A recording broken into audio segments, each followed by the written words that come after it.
ትራምፕ በኢራን የኃይል ማመንጫዎች ላይ ሊያደርጉት የታቀደውን ጥቃት ለ5 ቀናት አዘግይተዋል።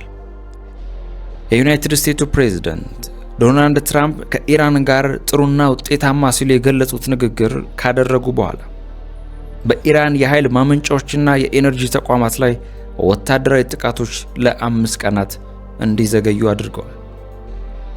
ዩናይትድ ስቴትስና ኢራን መሻሻል ማድረጋቸውና ስምምነት ላይ ለመድረስ ሲሞክሩ ዋና ዋና የስምምነት ነጥቦችን እንደሚጋሩ ገልጸዋል።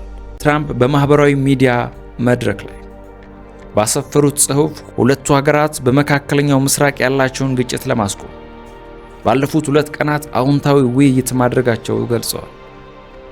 ንግግራቸው እንዴት እንደሚቀጥሉ ወታደሮች በ5 ቀናት ጊዜ ውስጥ ማንኛውም የታቀዱ ጥቃቶች እንዲያቆሙ ማዘዙንም ያክላል። ትራምፕ በፍሎሪዳ ለጋዜጠኞች ሲናገሩ ኢራን ስምምነት ማድረግ ትፈልጋለች። የዩናይትድ ስቴትስ ባለስልጣናት ጠቅላይ መሪው ሞጅታባ ካሚኒ ባይሆኑም ከተከበሩ የኢራን መሪ ጋር ግንኙነት ማድረጋቸውን ተናግረዋል። በተጨማሪም ኢራን ለስምምነት የበለጸገውን ዩራኒየም መተው አለባት ሲሉም ደጋግመው ተናግረዋል። ትራምፕ ስምምነቱ ከተደረሰ የሆርሙዝ ባህር በቅርብ ሊከፈት ይችላል ብለዋል። ሊደረስበት የሚችል ስምምነት ለኢራንና ለአካባቢው ትልቅ ጅምር ሲሉም ጠርተውታል። ነገር ግን ምንም ዋስትና የለም ብለዋል። ኢራን ውይይቱን እንደጀመረችም ተናግረዋል። ቀደም ሲል በ5 ቀናት ውስጥ ስምምነት ላይ ሊደረስ እንደሚችል ለፎክስ ቢዝነስ ተናግሯል።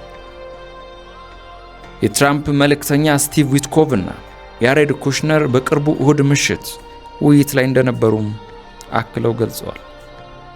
ግጭቱ የኃይል ዋጋን በመጨመሩና የኢነርጂ ቀውስ ስላስከተለ የቀን መራዘምና ስምምነት ነጥቦች አሉ መባላቸው በዓለም ዙሪያ የተወሰነ እፎይታን አምጥቷል። ትራምፕ የኢራን የኃይል ማመንጫዎች ያጠፏቸዋል በማለት ቀደም ሲል የኢራን የሆርሙዝ ባህርን እንደገና እንድትከፍት 48 ሰዓት ሰጥተው ነበር። የባህር ዳርቻው ለዓለም አቀፍ የነዳጅና ጋዝ ቁልፍ መንገድ ሲሆን መቋረጡ ጦርነቱ ከየካቲት 28 ጀምሮ ዋጋው ከፍ እንዲል አድርጓል። የትራምፕ አስተያየት ተከትሎ የአሜሪካ የአክሲዮን ገበያዎች በመጠኑም ጨምሯል። የነዳጅ ዋጋ ከሰኞ ዕለት ጀምሮ በከፍተኛ ሁኔታ ቀንሷል። ይህ እርምጃ ትራምፕ ከግጭቱ የሚወጡበት መንገድ ሊሆን እንደሚችል ተንታኞች ያብራራሉ።